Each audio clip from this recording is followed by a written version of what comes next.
Once again, we welcome everybody here, but what I want to do is just show you from what the county officers has done, and then our chief from Burlington, Alan Baylaw, will show you some of the things that Burlington's doing.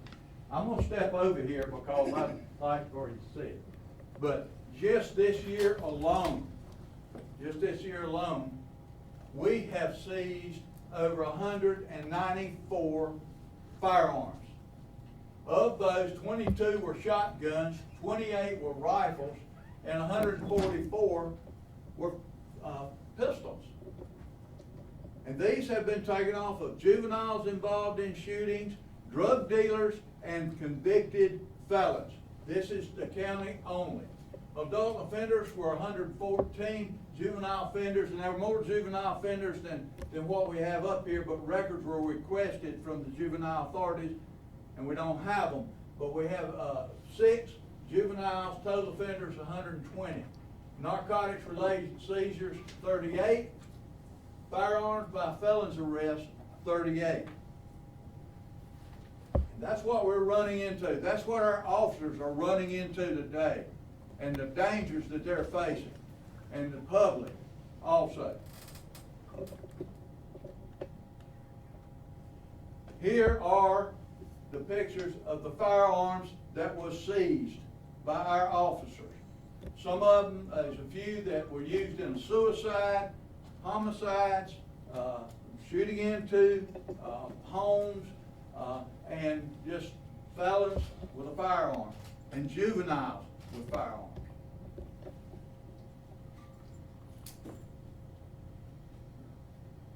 Okay, here's something that we found too. These are switches that go on pistols that actually makes that firearm fully automatic.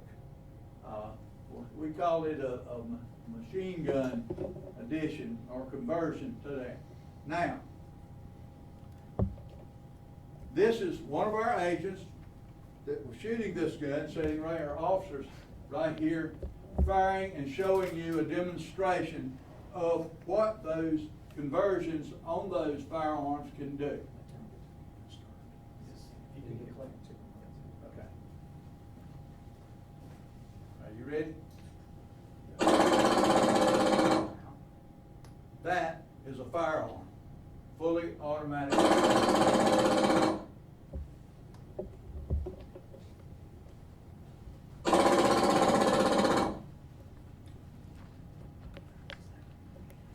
These are very dangerous weapons for our officers and for the public. And we need to get these off the street. And we need help from our local citizens to point us in directions of what some of these actions are taking place. Okay, here are some of our suspects that have been arrested for various charges with these firearms. That each one of you has been given a booklet, I think, with all these photographs in it. Some of them you'll see is blacked out. That would either be a juvenile or possibly a person that we took a weapon from, and that was suicide that occurred.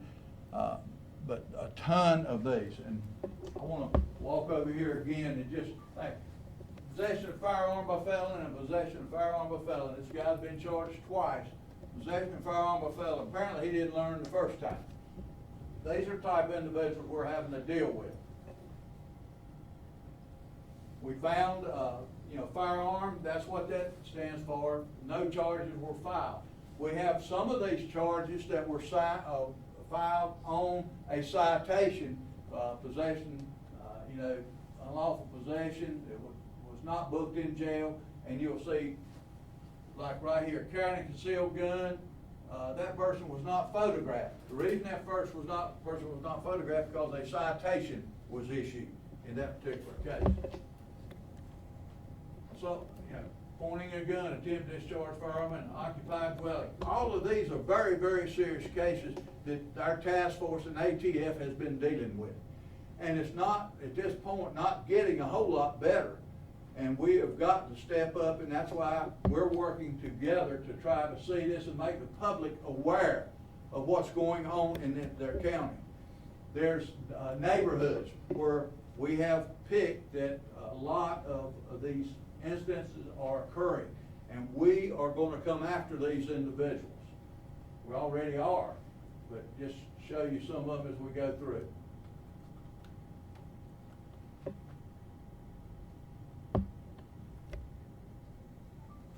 You've been given booklet. I know it's probably tough seeing the charges, but some of these are juveniles. And these juveniles are being used to do the dirty work of the gangs and some of the cartels here in the county.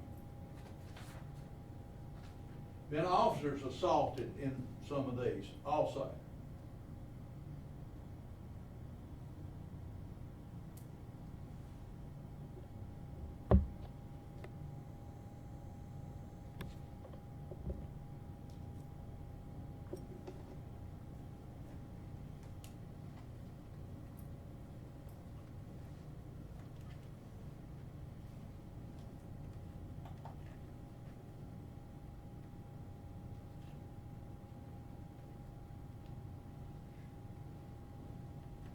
Now, these are just individuals over the last year, from August to August.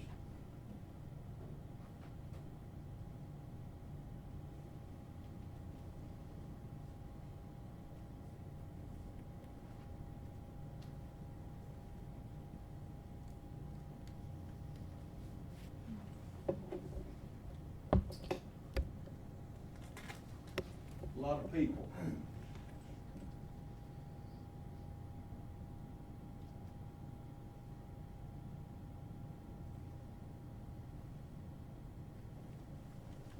People like this guy resisting a public officer, possession of controlled substance, 6, felony possession of cocaine, possession of drug paraphernalia, carrying a concealed weapon, flee to elude arrest.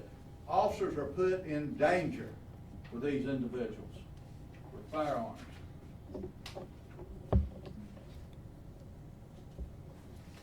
Right now, folks,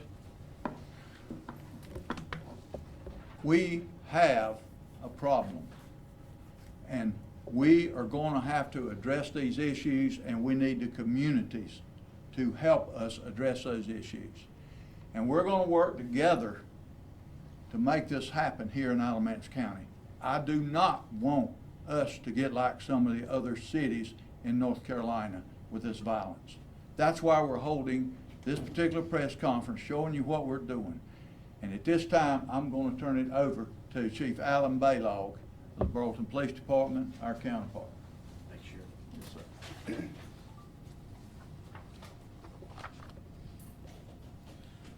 Thank you, Sheriff. Good morning, everyone. My name is Alan Baylog. I'm the Chief of Police for the City of Burlington. I want to share with you some information about illegal firearms and gun violence in Burlington.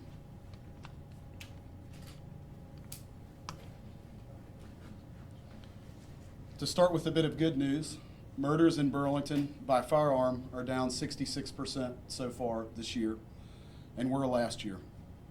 While one is still too many, public safety in our city has greatly improved. In Burlington, like other communities, there are a very small number of people who are willing to use a firearm to shoot another person, and we are precisely focused on dealing with these shooters. We do have an ongoing concern about juveniles being more frequently involved in these types of crimes, not only as offenders, but more tragically as victims. One of the primary reasons that murders have been reduced is our department's focus on preventing violence by finding illegal firearms and arresting those people who possess them. Excuse me. It is always better to seize an illegal firearm before it's been used to kill someone than to investigate another murder. Our officers are working with the community every day to prevent violence. They are heroically confronting armed offenders and routinely seizing illegal firearms. They are putting themselves in danger to protect the public. As a community, we must continue to work together, particularly in the neighborhoods most impacted by firearm violence. and support our officers as they do dangerous work. As you can see from the sheriff's statistics and from those specific to Burlington, there are a lot of illegal firearms being seized by our officers.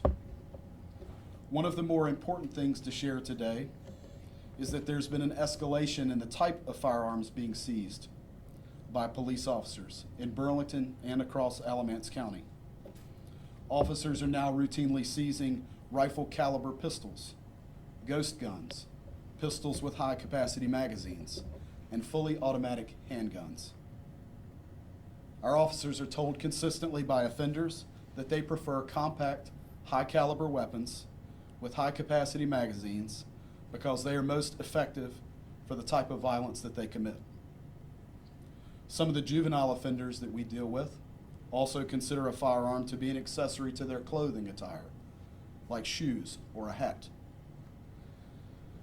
These situations, these types of weapons increase the dangers of every shooting and the likelihood of death, as well as the chance that bystanders will be injured or killed.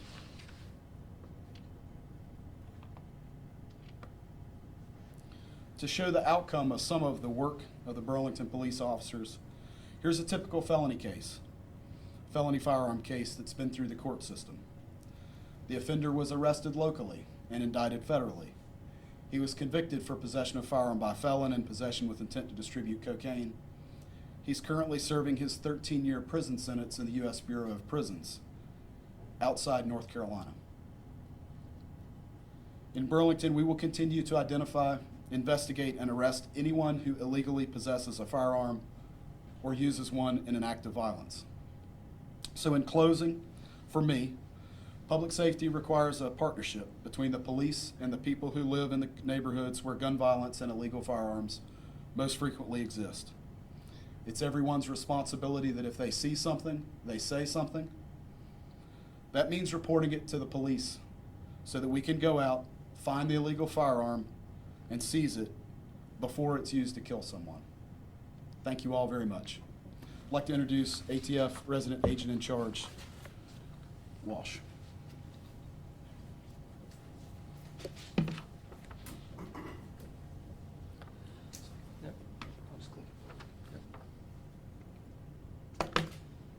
Good afternoon, good morning. My name is Jason Walsh. I'm the ATF Resident Agent in Charge. I'd like to start by thanking the Sheriff and the Chief for having us here today.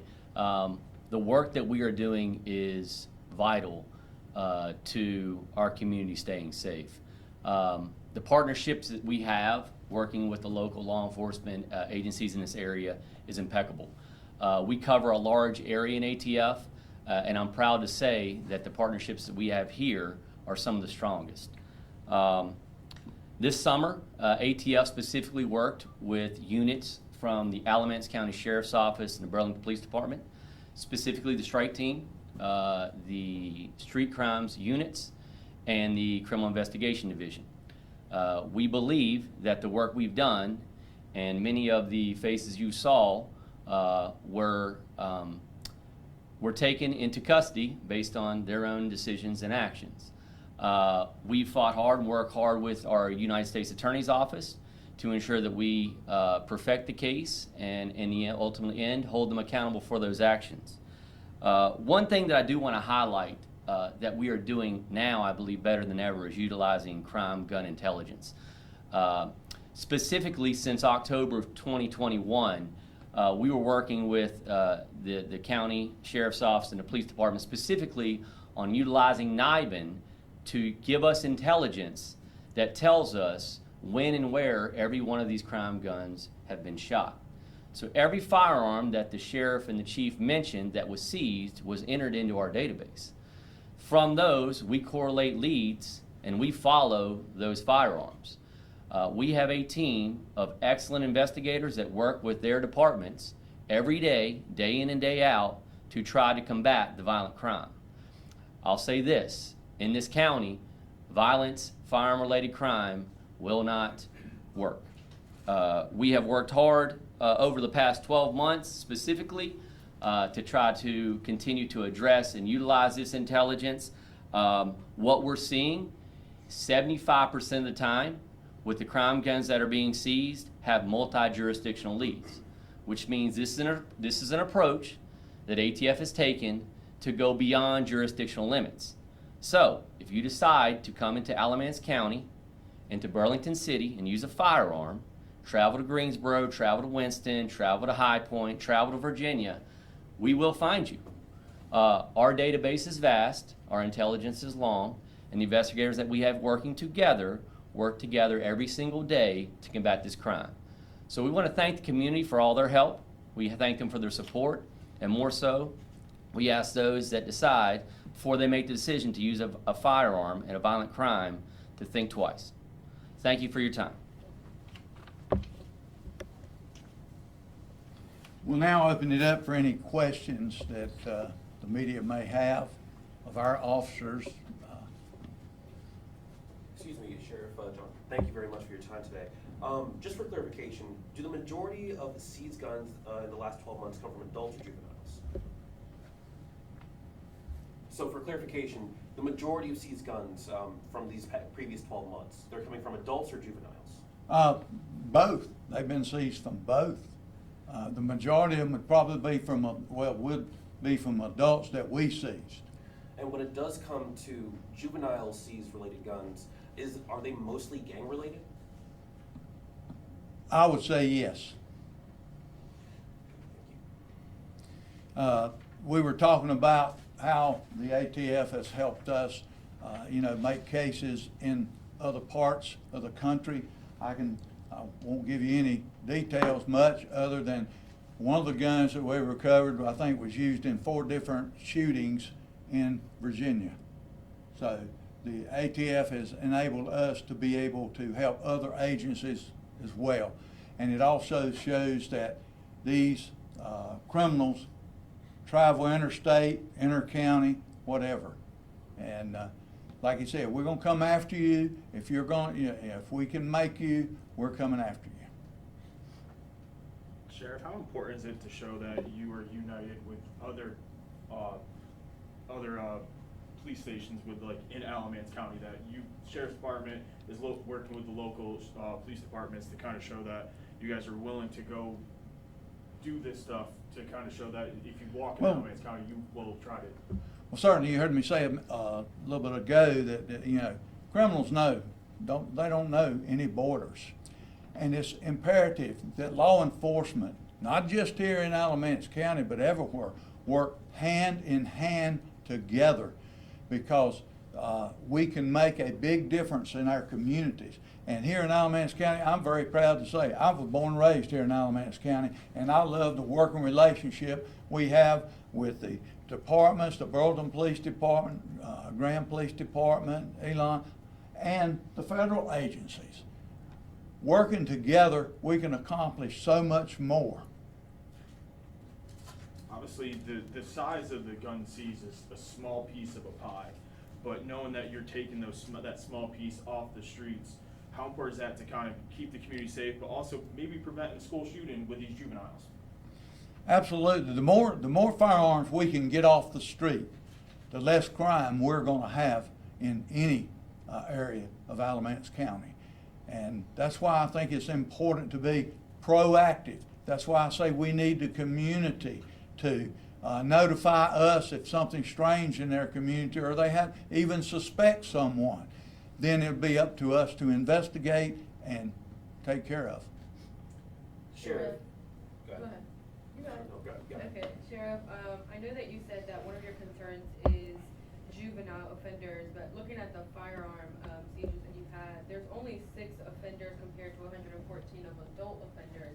Now, is your concern because in the past it was less for juveniles, it was like maybe 1 or 2 compared to what you found this past year?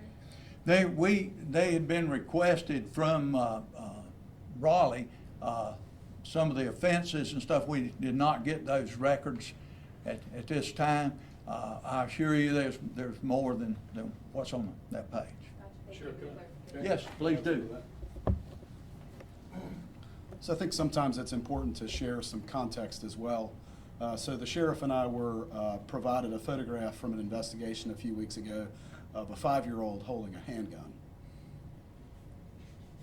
That little girl was provided that handgun by her juvenile relative, who's also a repeat firearm offender in the community. The 6 offenders represented there don't necessarily indicate how many crimes they have individually committed. And part of what we see in the current juvenile justice system is that possession of a firearm by a 14 or a 15-year-old doesn't really usually result in them being held in secure custody. A few weeks later, we're responding to them shooting another gun through a house and investigating that crime again.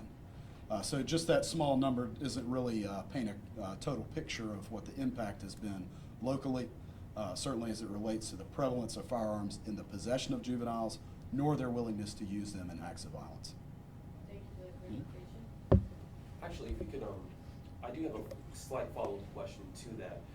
Is it possible to break down a little bit more what qualifies as a juvenile-related gun offense in this case? Are we talking a prevalence of these sort of gun-related crimes from the ages of 13 to 17, 13 under? Can you offer some clarification there? Sure. All juveniles would be less than 18. I think that typically what we're seeing right now is probably 12 to 16-year-olds. And the question before about the presence of firearms in schools, these are both very closely related, right? If the juvenile possesses a firearm at their home or riding around in the car with somebody in the middle of the night, they're just as likely to carry it to school the next day. So our decisions to be proactive and try to intercept that firearm as it's being illegally possessed by that juvenile before it gets onto campus is really critical to making sure that the schools remain safe.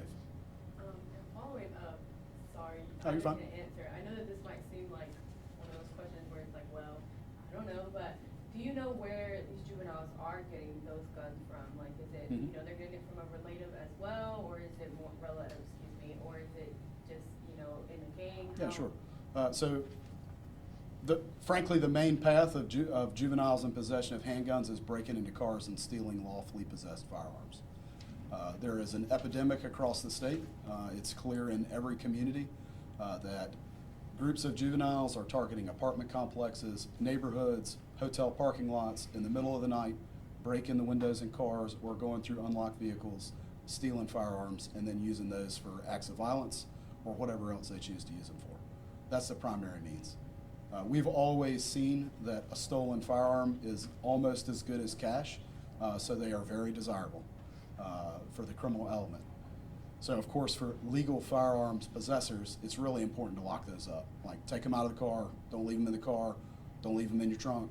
They will break your windows, they will go in your vehicle, they will pry open your glove box, they will steal your stuff. Chief, obviously, are you seeing somewhere the guns have been seized in the city of Burlington limits? Is it kind of all congested to one area, and are those areas of trouble of crime? And how are you guys trying to combat that? Are you trying to have more drive-bys by police officers, or trying to target those areas that kind of set up like stings and stuff like that? Yeah, sure. I would say that it is illegal firearms are possessed in every community. There are certain communities that are more deeply impacted by firearm violence in particular. We in the city, and I know this from the sheriff as well, we take great pride in working with the communities most impacted by gun violence. Because when we go into those neighborhoods, when we go into those apartment complexes and we look around, there's 100 kids, right? They're all there trying to grow up, get an education, live their lives, and be happy. We partner with the people in those communities, taking their complaints, their very specific information about who has illegal guns, who's trafficking drugs, who's running in criminal street gangs, and deal with them specifically and precisely, right? We don't want to negatively impact a whole neighborhood. We want to deal with the criminal element specifically. I guess one of my other questions, I know that, and you guys do your job, you know, out when you're out, but I know that some of these people, they have a reoccurring of, you know, getting a gun that they're not supposed to have in their hand. So what is being done so that, you know, they're not doing this every other day and having a cycle for that? I know that that might be out of your hands, but, you know, is there anything that you've talked to, legislators or people in the magistrate to figure that out? I think part of that's really represented by the presence of ATF here. Quite frankly, as folks become convicted felons, they continue to carry firearms.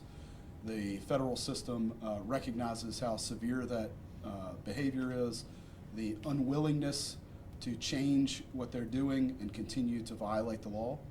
And that's really when the federal partners get involved, right? And so for us, when you have somebody who's been arrested multiple times as a convicted felon with a firearm, our first instinct and the first thing that we're going to do is ask our federal partners to take a look at the case, see whether it meets the qualifications for a federal indictment. And if it does, you know, you're going to be looking at a 10, 15, 20-year, 30-year prison sentence. I don't remember exact qualifications for being an armed career criminal. That's probably best for Rec Walsh to answer. But I think that's a good example of where it could end. Yeah, to give you some understanding, our agencies, although work together daily, we meet specifically monthly with our district attorney's office and our U.S. attorney's office. So we're looking at these offenders and trying to specifically identify not just who has an illegal firearm, but who is the shooter.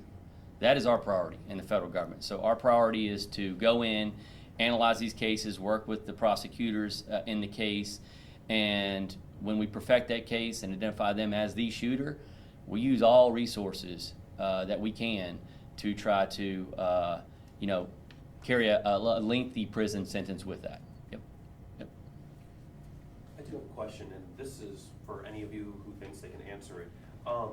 So I know from August 2023 to August 2024, 194 total firearms have been seized, and I'm kind of curious, that total number, has that risen or fallen in comparison to previous years? I think it was more than our previous year. We started focusing on these offenders because of the violence looked to be increasing. And teaming up with ATF and Burlington, us working together, we went after harder than what we had before because the violence was increasing. And it, right now I think we're looking fairly decent as far as the violence is cutting the violence. So, and it's going to be important because we are going to continue to go after these individuals that are destroying our neighborhoods and our youth. I can add to that. I can speak to that regionally as well.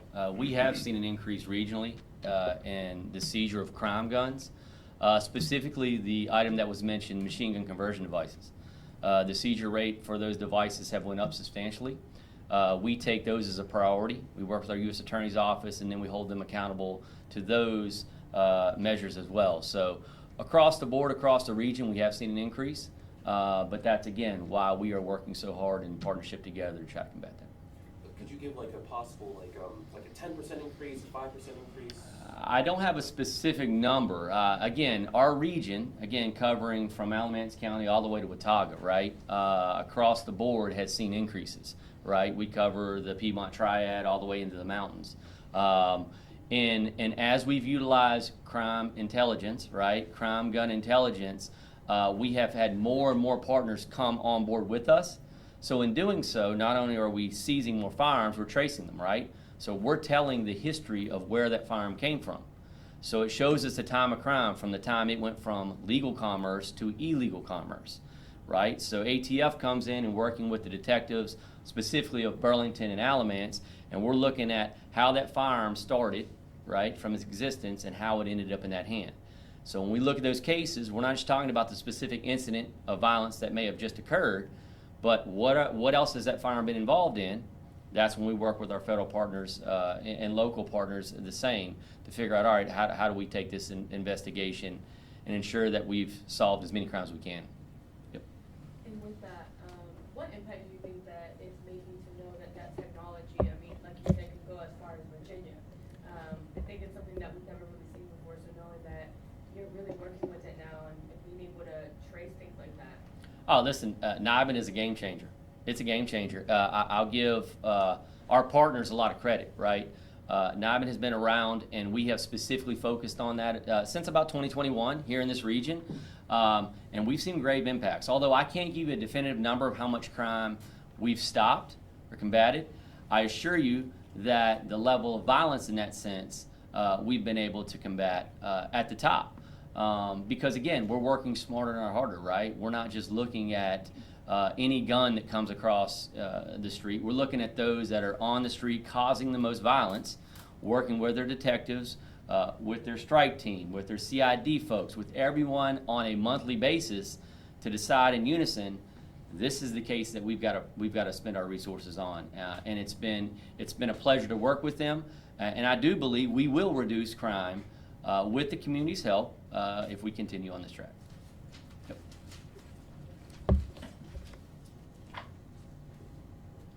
I've got one maybe for the sheriff.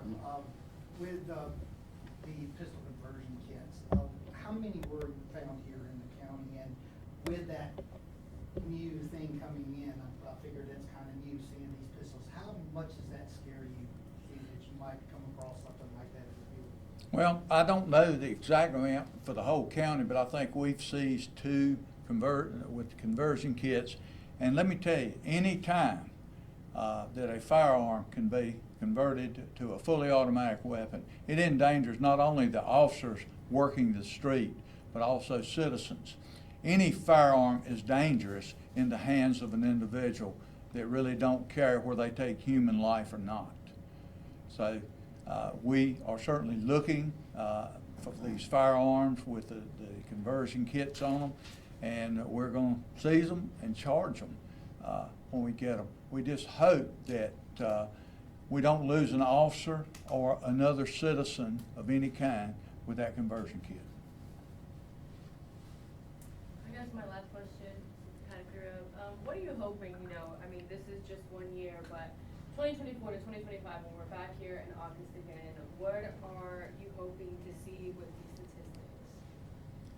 I'm hoping to see as many firearms as we can take off the street, to be able to take those off the street and hopefully protect the citizens of this county. And I'm a Second Amendment man. I believe in the right to bear arms, but I do not believe in the right to shoot our citizens, shoot at our citizens, shoot into houses, etc. And we're going to work vigorously with the agencies up here to see that we can take as many of these illegal firearms off the street as possible. He mentioned our strike team. A year or so ago, a little bit longer than that, Matt Martin, who was the U.S. Attorney at that time, come to Alamance County, talked to me. He said, look, we need to do something about all the shootings in Durham, Orange County, Alamance County, and Guilford County. Can you help develop a strike team? And that's where all the counties, with the exception of Guilford at that point in time, went together to supply manpower. Our commissioners gave me 4 positions for that, and it has been overwhelmingly successful in Durham, Orange County, and Alamance County with our partners up here today. Thank you, gentlemen. Will you take one from the gallery? Yes, sir. If you had to offer one tip to the legal gun owning community, what's the one tip you would offer to them to keep them from becoming a victim of a situation where their lawfully owned gun is used as part of a violent crime? Take your guns in the house and lock them up, and then take them back out. If you want to carry them with them, you got to carry a concealed weapon, and look after that gun. You are responsible for that particular weapon. That would be my advice to anyone that has a carrying concealed weapon permit. That gun should go where you go, with the exception of schools or courts, anything. Lock it up. Look after it. And do you advise that people keep a list of firearm serial numbers handy in case they do become a victim? Absolutely, because if that gun is recovered in California, we'll know it. Thank you. So, thank you.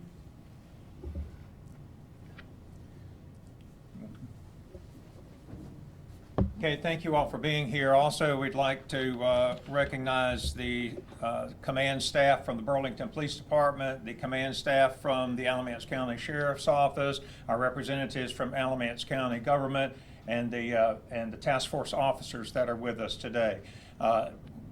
Thank you all so very much for coming. Now, if you need individual interviews, we can set those up for you.